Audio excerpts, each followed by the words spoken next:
नमस्कार दोस्तों, स्वागत है आपका आपके चैनल छत्तीसगढ़ स्टूडेंट पॉइंट में। दोस्तों, जो आज का हमारा क्लास है वो है कंप्यूटर से रिलेटेड क्लास जो है आपका टीवाई की क्वेश्चन आपको देखने को मिलेगा, जो कि 2024 का होने वाला है हॉस्टल वार्डन का। ठीक है, हॉस्टल वार्डन में लगभग 30 क्वेश्चन पूछा गया था और 30 क्वेश्चन में लगभग 20 क्वेश्चन आपका कूट देखने को मिलेगा।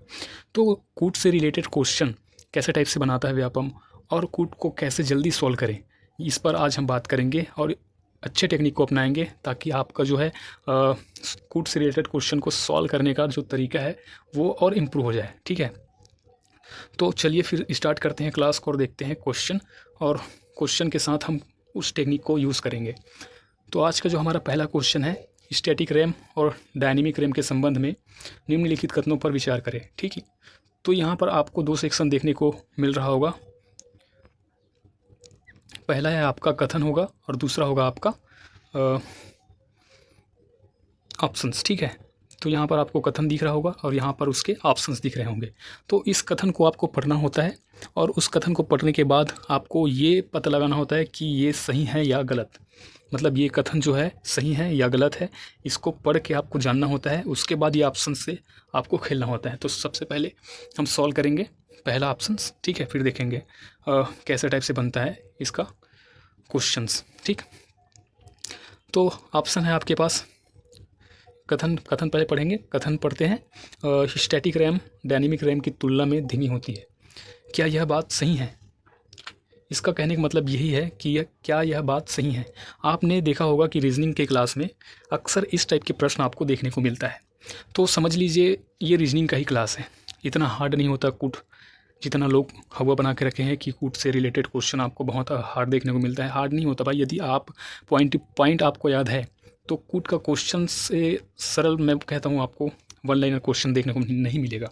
ठीक है, ऑप्शन से ये सारे क्वेश्चन निपट जाते हैं और ऑप्शंस के सहारे आप अच्छे से क्वेश्चन कर जाते हैं। ठीक है, तो देखेंगे फिर कथन क्या बोल रहा है। स्टैटिक रैम डायनेमिक रैम की तुलना में धीमी होती है, क्या यह कथन सत्य है? इसके अनुसार, प्रश्न के अनुसार तो आपको यहाँ पर जवाब देना है कि स्टैटिक रैम जो होता है डायनेमिक रैम की तुलना में धीमी होती है, यह सत्य है या गलत? तो ये क्या है, गलत है। क्यों गलत है? कि स्टैटिक रैम डायनेमिक रैम की तुलना में धीमी नहीं होता, तेज़ होता है। ठीक है, तो ये ऑप्शन क्या हो जाएगा, गलत हो जाएगा। ठीक, अब ये पहला ऑप्शन हमारा गलत हो जाएगा। तो यहाँ ऑप्शन से आप खेल सकते हैं। कैसे? यहाँ पर आपको दो ऑप्शन दिख रहा है, पहला वाला, उस पहले वाले को आपको काट देना है। ये दो कट जाएंगे, ए और बी। आपके पास कौन कौन से ऑप्शन बच गए, सी और डी। ठीक, अब दूसरा देखेंगे, सी और डी में आपको सिर्फ दो ऑप्शन दिख रहे हैं, 2 और 5वां नंबर का, 2 और 5वां नंबर का। ठीक है, और तीसरा नंबर ये आपको दिख रहा होगा। ठीक, अब इसके साथ खेलेंगे। अब कैसे खेलेंगे, स्टैटिक रैम डायनेमिक रैम से महंगी होती है, क्या महंगी होती है? ऑप्शंस में देखेंगे, दो ऑप्शन है आपके पास, सी और डी। तो आपको ये जानना है कि स्टैटिक रैम जो होता है डायनेमिक रैम से क्या महंगी होती है? तो बिल्कुल महंगी होती है स्टैटिक रैम। क्यों महंगी होती है? क्योंकि इसमें स्टैटिक रैम में डायनेमिक रैम की तुलना में ज़्यादा ट्रांजिस्टर यूज़ होता है, इस वजह से ये मार्केट में क्या हो जाता है, महंगा हो जाता है। तो ये बिल्कुल सही है आपका। ठीक है, तो दोनों ऑप्शन में दो दो है, दोनों ऑप्शन में क्या है, 2 और 2 दोनों ऑप्शन में दिया हुआ है। तो हम दोनों में से एक को चूज़ करेंगे। अब देखेंगे इसमें 5वां नंबर है और इसमें तीसरा नंबर। ठीक, अब देखेंगे यहाँ पर स्टैटिक और डायनेमिक। ठीक, स्टैटिक रैम कैपेसिटर्स का उपयोग करता है, तो क्या यह ऑप्शन सही है? तो यहाँ पर स्टैटिक रैम जो होता है वो कैपेसिटर का उपयोग नहीं करता, वो किसका उपयोग करता है, ट्रांजिस्टर का। तो ये ऑप्शन क्या हो जाएगा, गलत हो जाएगा, तीसरा ऑप्शन। अब यहाँ पर देखेंगे चौथा ऑप्शन। तो चौथा ऑप्शन हमको पढ़ने की ज़रूरत नहीं है, ये होता है टेक्निक। ठीक है, क्यों ज़रूरत नहीं है? क्योंकि हमारे पास तीसरा वाला ऑप्शन गलत हो गया है। तो इसका राइट आंसर क्या हो जाएगा, सी आंसर हो जाएगा। केवल दूसरा और चौथा ये आपका क्या हो जाएगा, सही हो जाएगा। ठीक है, तो इस प्रकार से करते हैं इसको फॉलो। तो ये टेक्निक कैसा लगा आपको कमेंट में ज़रूर बताना, और इसी प्रकार से सभी क्वेश्चन को हम अभी सॉल्व करेंगे। अब ये तो हो गया था आपका एक ओवरव्यू, इसको आराम से बताने का मतलब मेरा यही था कि आपको कम से कम पकड़ में आ जाए, आप समझ पाएँ कि क्वेश्चन को कैसे सॉल्व करना है। ठीक है, फिर देखेंगे अगला क्वेश्चन। अब अगले क्वेश्चन में इतना पेचीदा करने की जरूरत नहीं है, आप तो समझ गए होंगे पहले क्वेश्चन से। यदि नहीं समझे तो एक बार फिर से रिपीट कर लेना आप वीडियो, फिर आपको अच्छे से समझ में आ जाएगा। फिर दूसरा क्वेश्चन क्या कह रहा है, दूसरा क्वेश्चन कह रहा है निम्न में से कौन सा वाक्य सही है? अब इसमें ऑप्शंस है आपके पास, फोडोरा, ठीक है, Fedora commercial license operating system है।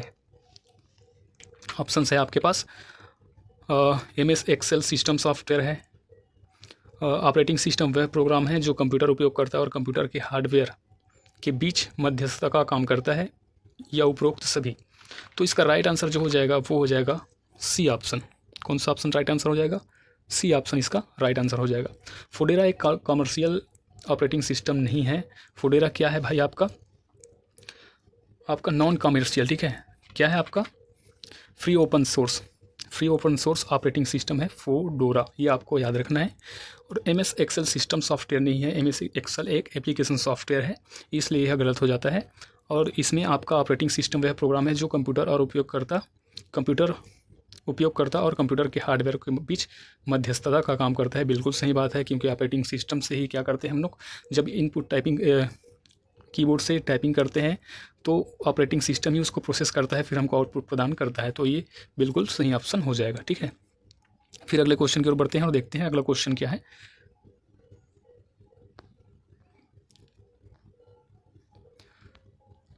अगला क्वेश्चन है आपके पास, गूगल खाता बनाने के लिए निम्नलिखित चरणों को सही क्रम में व्यवस्थित करें। तो इस टाइप से क्वेश्चन आपको पूछने लगा है व्यापम, ठीक है, कि आपको प्रोसेस पूछ रहा है कि गूगल का खाता कैसे बनाना है, यूट्यूब में सर्च कैसे किया जाता है, या पासवर्ड कैसे जनरेट किए जाते हैं। ये सभी क्वेश्चन अब व्यापम बनाने लग गए हैं, तो ध्यान मत दीजिएगा। देखो भाई, यदि आप एकदम सीरियस एस्पिरेंट हैं और आप चाहते हैं कि मेरा जॉब लग जाए, जॉब लगना बिल्कुल तय समझ रहे हैं, तो आपको क्लास जो है पूरा देखना पड़ेगा। यदि आप 1 मिनट या 2 मिनट देख के आप क्लास स्किप कर जाते हैं और कहीं दूसरे जगह चले जाते हैं, आप वहाँ भी वैसे ही कर रहे हैं, तो आपका सिलेक्शन बिल्कुल नहीं होने वाला। आप चाहे मेरे क्लास को करिए या किसी और के क्लास को करिए, जब तक आप पूरा क्लास नहीं देखेंगे तब तक आपको नहीं समझ में आएगा और ना ही कुछ पकड़ में आएगा, ठीक है। तो इसीलिए मैं बोलता हूँ कि पूरा क्लास देखिए, किसी का भी क्लास हो, पूरा class step by step last तक देखिए, ताकि आपको अच्छे समझ में आए और क्वेश्चन का भी पकड़ आपको बन जाए, ठीक है। तो इसके फिर क्वेश्चन के ऊपर चलते हैं। गूगल खाता बनाने के लिए निम्नलिखित चरणों को सही क्रम में व्यवस्थित करें। अब यहाँ पर ऑप्शन है आपके पास, अपना व्यक्तिगत विवरण भरें, उपयोगकर्ता नाम या जो भी वगैरह है। उसके बाद भी ऑप्शन है, अपने फ़ोन नंबर की पुष्टि करें, एक मजबूत पासवर्ड सेट करें, गूगल की शर्तें और नीतियों को स्वीकार करें और गूगल साइन अप पेज पर जाएं। तो ये है आपके पास क्या कथन। अब कथन को आपने पढ़ लिया, अब आपको यह जानना है कि सबसे पहले इसमें करना क्या होता है। गूगल खाता बनाने के लिए सबसे पहले क्या करना होता है। तो ऑप्शंस देखें आप, ऑप्शंस में है आपका ABCD, ये ऑप्शंस दिए हैं आपके पास। और ऑप्शंस में आपको सबसे ज़्यादा सिमिलरिटी जो दिख रहा है वो दिख रहा है ई का। कौन सा सिमिलरिटी दिख रहा है भाई? ई वाला सिमिलरिटी आपको दिख रहा है सबसे फर्स्ट में। तो ए वाला सिर्फ एक ही है, तो हो सकता है ये ए वाला कर जाए। तो ऑप्शंस अब देखेंगे आप अपना कथन में क्या बोल रहा है। ई को पहले पढ़ेंगे क्योंकि ई सबसे ज़्यादा दिया है। तो गूगल साइन अप पेज पर जाएं और ए को देखते हैं, अपना व्यक्तिगत विवरण भरें। तो सबसे पहले हमको करना होता है क्या, गूगल के साइन अप पेज पर जाना होता है, फिर भरते हैं अपना व्यक्तिगत विवरण बाद में, ठीक है। तो सबसे पहला स्टेप जो हमारा होता है क्या होता है, गूगल साइन अप पेज पर जाना। तो यहाँ पर बी ऑप्शन जो है कट जाएगा, ठीक, बी ऑप्शन कट जाएगा। यहाँ पर बच जाएगा ई वाला बच जाएगा सिंपली। उसके बाद देखते हैं सेकंड जो है आपका सी और ए के साथ आपको खेलना है। तो सी को पहले पढ़ना है और ए को पहले पढ़ना है, ठीक। तो सी क्या बोल रहा है, एक मजबूत पासवर्ड सेट करें। क्या ये पहला स्टेप होता है गूगल साइन अप पेज पर जाने के बाद, तो या फिर अपना व्यक्तिगत विवरण भरने का स्टेप होता है। तो यहाँ पर जो हमारा स्टेप होता है वो होता है ए वाला, जो कि अपना व्यक्तिगत विवरण भरना होता है। किसके बाद, गूगल साइन अप पेज पर जाने के बाद। तो आपके पास सी वाला ऑप्शन भी कट हो जाएगा, मतलब ए ऑप्शन भी आपका ख़त्म हो जा रहा है यहाँ पर। उसके बाद सी और डी वाला ऑप्शन बच जा रहा है आपके पास। तो सी और डी ऑप्शन देखेंगे, तो सी और डी ऑप्शन आप देखेंगे तो यहाँ पर आपको ए वाला सिमिलरिटी दिख रहा है। आप सी और बी के साथ आपको खेल जाना है, ठीक है। तो सी और बी आपको पढ़ना है। तो सबसे पहले आपको क्या करना होता है, यहाँ पर आपको करना होता है एक मजबूत पासवर्ड सेट करना होता है, या करना होता है आपको फ़ोन नंबर की पुष्टि करना होता है, ठीक है। तो यहाँ पर जो सबसे पहले काम करना होता है, आपको क्या करना होता है, एक मजबूत पासवर्ड सेट करना होता है। उसके बाद अपनी फ़ोन नंबर क्या करना होता है, पुष्टि करना होता है। तो इसका राइट आंसर जो हो जाएगा वो हो जाएगा, क्या हो जाएगा, सी ऑप्शन आपका राइट आंसर हो जाएगा। क्योंकि यहाँ पर बी और सी के साथ खेलना था, तो सी हमारे पहले आ गए हैं, बी बाद में आ रहा है, तो सी ऑप्शन इसका सही हो जाएगा, ठीक है। अब इसमें मैं क्या कर रहा हूँ, एक एक चीज़ आपको समझा रहा हूँ, तो ये वीडियो आपके लिए लंबा हो जाएगा, ये क्लास आपको लंबा लगने लग जाएगा। तो बोर मत होइएगा, क्योंकि मैं बोला हूँ कि आपको जब तक पूरा क्लास नहीं देखते या क्वेश्चन नहीं समझते तो आपको क्या है समझ में नहीं आएगा और क्लास में बोरियत महसूस होगी। ठीक है, तो ये चीज़ आपको नहीं करना है, बीच में छोड़ के नहीं जाना है। कोई भी क्लास हो, किसी का भी क्लास हो, आपको पूरा पढ़ना है। ठीक है, चलते हैं नेक्स्ट क्वेश्चन की ओर। और नेक्स्ट क्वेश्चन क्या कह रहा है यहाँ पर देखिए, चौथा नंबर का क्वेश्चन है, अल्टा विस्टा का उपयोग करने का मुख्य उद्देश्य क्या है? अल्टा विस्टा का उपयोग करने का मुख्य उद्देश्य क्या है? ऑप्शन है आपका पास वीडियो स्ट्रीमिंग, इंटरनेट पर खोज, ईमेल भेजना या संगीत बनाना। ठीक है, तो इसका राइट जो आंसर हो जाएगा वो हो जाएगा आपका बी आंसर, राइट आंसर हो जाएगा इंटरनेट पर खोज। अल्टा विस्टा का जो मुख्य उद्देश्य है वो क्या है आपका? वो है आपका इंटरनेट पर खोज करना।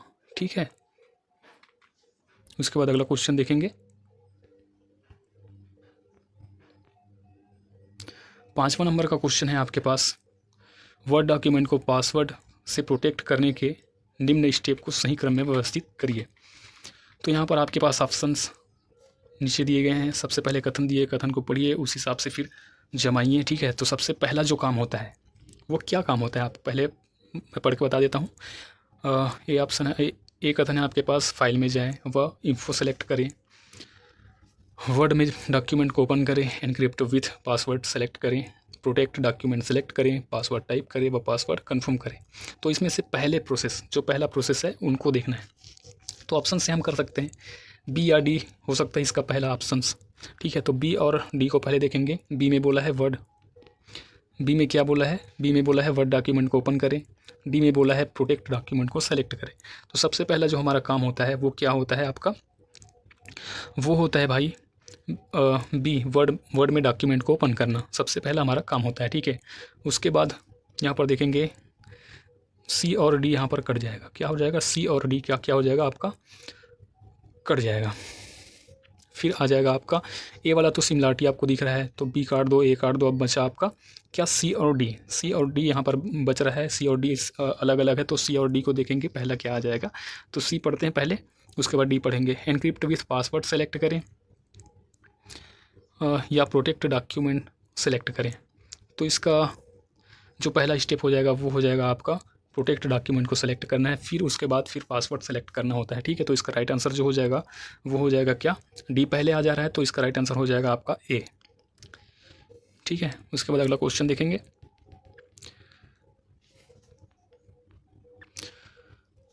मुझे उम्मीद है कि ये क्वेश्चन देखने के बाद आपको एग्ज़ाम में किसी भी प्रकार का डाउट नहीं होगा और आप इजीली कर पा रहे होंगे वहाँ पर एग्ज़ाम हॉल में। ठीक है, और इसको करने के बाद, इस क्लास को करने के बाद आपको नर्वस फील नहीं होगा एग्ज़ाम हॉल में, इतना तो गारंटी के साथ कह सकता हूँ इस लेवल का क्वेश्चन देखने के बाद। ठीक है, और अमीन पटवारी और हॉस्टल वार्डन का जो कंप्यूटर का सिलेबस है वो सेम टू है। ठीक है, सेम है। यहाँ पर 6वां क्वेश्चन देखेंगे, वर्ड प्रोसेसर में मेल मर्ज ऑपरेशन परफॉर्म करने का सही क्रम क्या है? ऑप्शन है सेलेक्ट एंड एडिटिंग, रिसिप्टिंग, दूसरा है आपके पास insert mail merge field, select start mail merge, preview result, finish and merge. तो ये जो है वर्ड प्रोसेसर के का ऑप्शंस का है, मेल मर्ज का। तो जिस किसी ने भी वर्ड डॉक्यूमेंट या वर्ड MS वर्ड यूज़ किए हैं तो उनको पता होगा कि मेल मर्ज कैसे करा जाता है, कौन कौन से प्रोसेस होता है। ठीक है, जिसने नहीं पढ़ा है वो यहाँ क्वेश्चन में पढ़ लेंगे। ओके, तो यहाँ पर आपका ऑप्शंस दिए हैं, फिर ऑप्शन से हमको करना है। कुट वाला क्वेश्चन जितने भी आपको देखने को मिले सबको क्या करना है भाई? आपको ऑप्शन से ही करना है। आप एक्स्ट्रा दिमाग नहीं लगाएंगे कि हम सिर्फ कथन बस को करके यहाँ पर ऑप्शन टिक कर लें। देखो, अब एक एक चीज़ को यदि आप पढ़ोगे तो सभी ऑप्शंस को आप जैसे पढ़ते हो, यहाँ पर बी पहले देखोगे, उसके बाद ए पहले देखोगे, सी देखोगे, डी ई देखोगे। इस प्रकार से आप यदि सभी को देखते हो तो आपको क्या हो जाएगा? टाइम लग जाएगा, बहुत टाइम लग जाएगा, और आप क्या कर पाओगे? आप जो है 100 क्वेश्चन को 2 घंटे में नहीं कर पाओगे।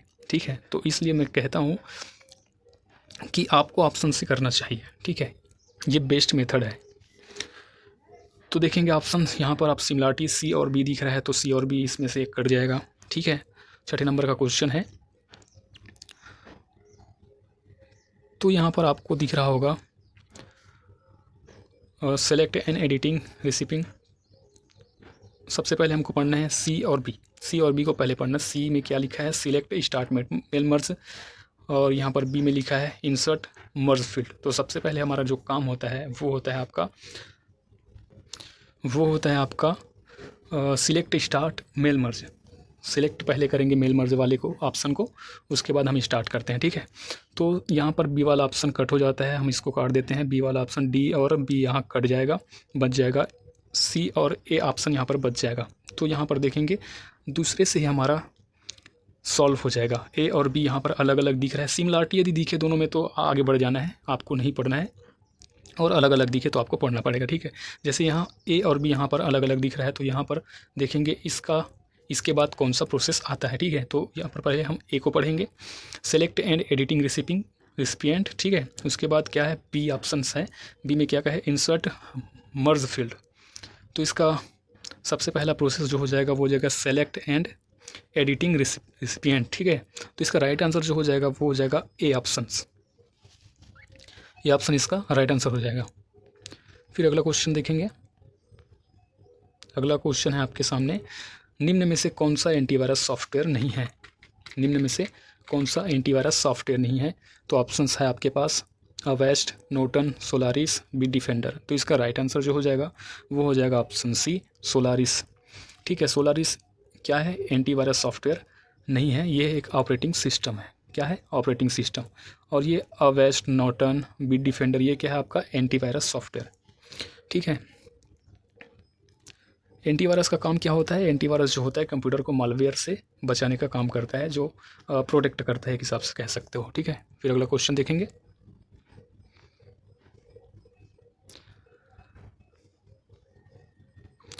अगला क्वेश्चन है, निम्न में से कौन सा फंक्शन MS एक्सेल में खाली सेल को काउंट करने के लिए उपयोग होता है।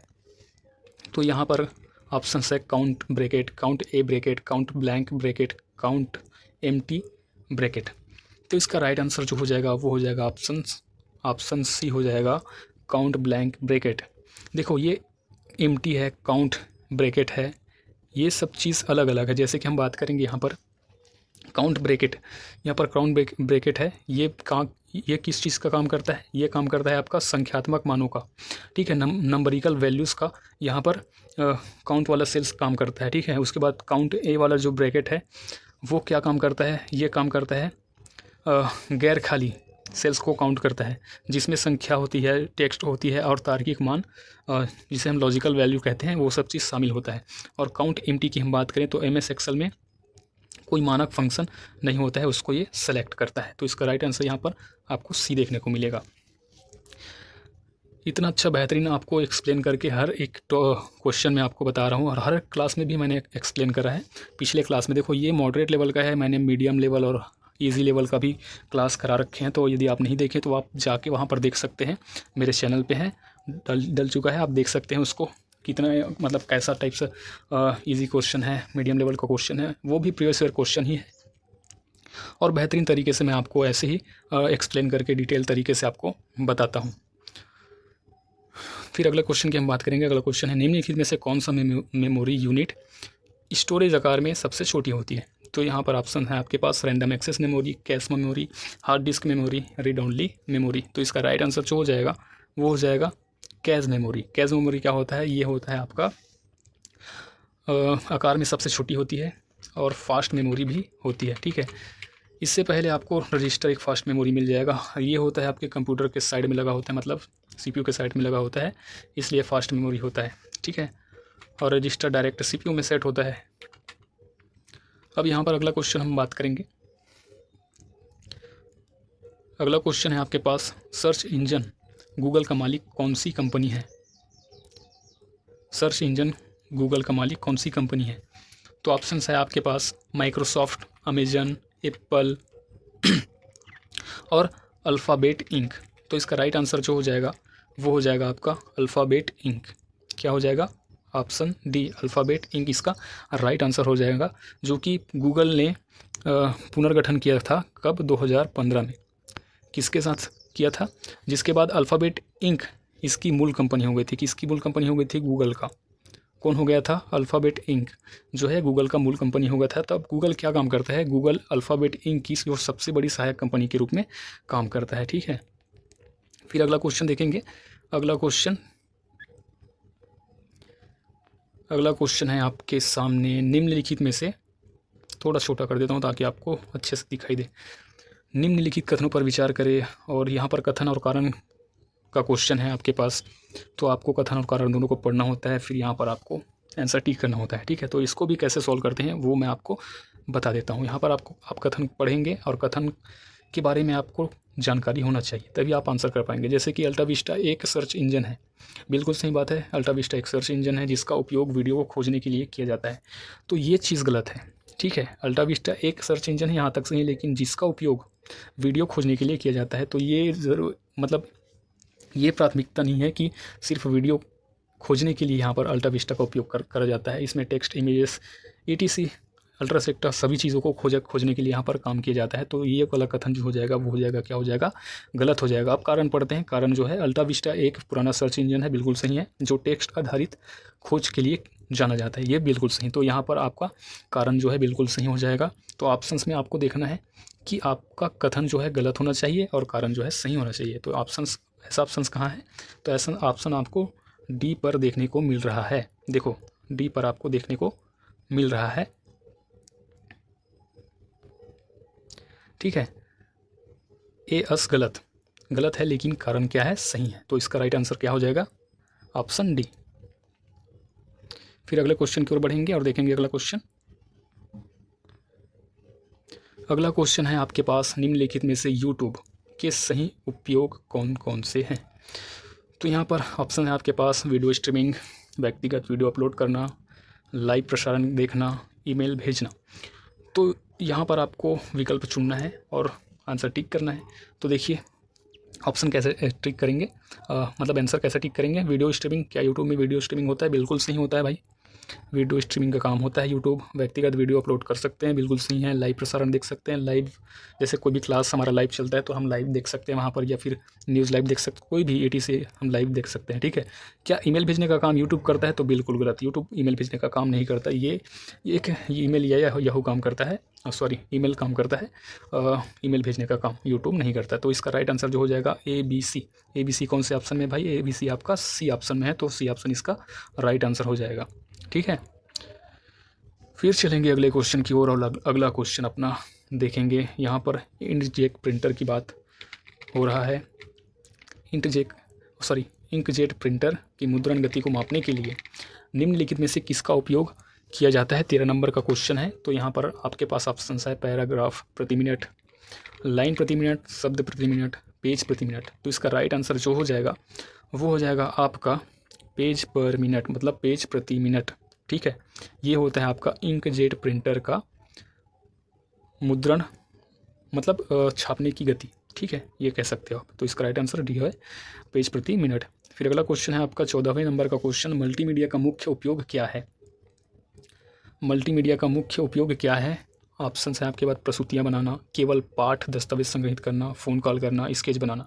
तो देखो यहाँ पर ऑप्शन जो है, फ़ोन कॉल करने की बात तो कर जाएगा, स्केच सिर्फ स्केच बनाने का काम नहीं करता, और केवल यहाँ पर केवल का बात कर दिया है, केवल पाठ दस्तावेज, मतलब यहाँ पर डॉक्यूमेंट बनाने की बात करते हो, बिल्कुल डॉक्यूमेंट सिर्फ डॉक्यूमेंट बनाने का यहाँ पर काम नहीं करता। यहाँ पर काम करता है प्रेजेंटेशन बनाने की, प्रस्तुतियाँ बनाने की, मतलब प्रेजेंटेशन में टेक्स्ट होता है, इमेज होता है, वीडियो भी होता है इसमें, ठीक है। ये सब चीज़ बनाने का काम करता है मल्टीमीडिया, ठीक है। तो इसका राइट आंसर जो हो जाएगा वो हो जाएगा ए ऑप्शन हो जाएगा, ठीक है। फिर अगला क्वेश्चन देखेंगे। अगला क्वेश्चन है आपके पास, दी गई मेमोरी इकाइयों को उनके एक्सेस टाइम, मतलब एक्सेस समय के बढ़ते क्रम में व्यवस्थित करें। एक्सेस समय जो होता है वो स्पीड का बात कर रहा है, ठीक है। बेसिकली मेमोरी स्पीड पर ही काम करता है, तो एक्सेस टाइम उसका स्पीड कहलाता है। तो यहाँ पर हम देखेंगे सबसे ज़्यादा एक्सेस टाइम किसका होता है, तो ऑप्शन है RAM, register, cash, magnetic tape, hard disk. अब यहाँ पर हमको ऑप्शन से करना होता है, बेसिकली कूट का प्रश्न, जो कूट टाइप का प्रश्न होता है उसको ऑप्शन से करना होता है। तो हम ऑप्शन देखेंगे, ऑप्शन जो है यहाँ पर 2 ऑप्शन सिमिलरिटी दिख रहा है, बी ऑप्शन, बाकी अलग अलग है सी और ए। तो सबसे पहला जो होगा आपका स्पीड के तौर पर दिखेंगे तो रजिस्टर होता है, रजिस्टर डायरेक्ट CPU से कनेक्टेड होता है, इसलिए जो है इसका एक्सेस टाइम कम होता है। जिसका एक्सेस टाइम कम होगा वो मेमोरी स्पीड देगा, ठीक है। उसके बाद आ जाता है आपका कैश मेमोरी रजिस्टर के बाद आ जाता है। तो यहाँ पर आपको बढ़ते क्रम में पूछा गया है, तो सबसे बढ़ते क्रम में पूछा गया है तो बढ़ते क्रम में व्यवस्थित करना है, ठीक है। तो सब रजिस्टर जो होता है आपका पहले आ जाएगा, उसके बाद कैश मेमोरी आ जाएगा, ठीक है। तो रजिस्टर वाला ऑप्शन आपको दिख रहा होगा, बी ऑप्शन है, उसके बाद सी है, तो सी और सिमिलरिटी है, ए भी सिमिलरिटी है, डी और ई में आपको खेलना है यहाँ पर, ठीक है। डी और ई में आपको क्या करना है, खेलना है। तो इसका डी और ई, डी मैग्नेटिक टेप, उसके बाद हार्ड डिस्क। तो मैग्नेटिक टेप आपका यहाँ पर मैग्नेटिक टेप के पहले हार्ड डिस्क आ जाएगा, ठीक है। हार्ड डिस्क पहले आ जाएगा, तो ई पहले आ जा रहा है, ठीक है। उसके बाद डी आ जा रहा है, तो डी लास्ट में आ रहा है, मतलब इसका राइट आंसर क्या हो जाएगा, डी ऑप्शन हो जाएगा। फिर अगला क्वेश्चन देखेंगे। अगला क्वेश्चन जो है आपके पास 16 नंबर का क्वेश्चन, एक निबल में कितने बिट्स होती है, ठीक है। तो एक निबल में कितने बिट्स होती हैं भाई, एक निबल में ऑप्शन है आपके पास 2, 4, 6, 8। तो इसका राइट आंसर जो हो जाएगा वो हो जाएगा 4। एक निबल में 4 बिट्स होते हैं, 2 निबल में कितने होते हैं, 8 बिट्स होते हैं। उसके बाद देखेंगे अगला क्वेश्चन। अगला क्वेश्चन है आपके पास, निम्नलिखित में से CD DVD का सामान्य उपयोग कौन सा है। CD DVD का सामान्य उपयोग यहाँ पर पूछ रहा है। तो ऑडियो विजुअल संग्रहण, लाइव स्ट्रीमिंग, वेब ब्राउजिंग, त्वरित संदेश भेजना, ठीक है। तो इसका राइट आंसर जो हो जाएगा वो हो जाएगा ए ऑप्शन, ऑडियो और विजुअल संग्रहण करना, मतलब स्टोरेज डिवाइस का काम करता है CD और DVD, ठीक है। उसके बाद अगला क्वेश्चन देखेंगे, यूट्यूब, ठीक है। यूट्यूब पर जानकारी खोजने के लिए, देखो अब यहाँ पर यूट्यूब पर जानकारी खोजने का भी प्रोसेस यहाँ पर पूछ लिया गया है, ठीक है। तो सबसे पहले जो हमारा काम होता है, सभी ने यूट्यूब यूज़ करते होंगे, सभी लोग यूट्यूब यूज़ करते हैं, ठीक है। आज की डेट में कोई ऐसा नहीं कि कोई यूट्यूब यूज़ नहीं करता। तो आपको सिंपली पता होगा कि यूट्यूब का प्रोसेस क्या होता है। तो यहाँ पर आपके पास ऑप्शन है, ए वाला सबसे ज़्यादा दिख रहा है, तो ए वाले पर हम ज़्यादा फोकस करेंगे, ठीक है। यूट्यूब खोलें, ठीक, बिल्कुल सही बात है, यूट्यूब खोलना।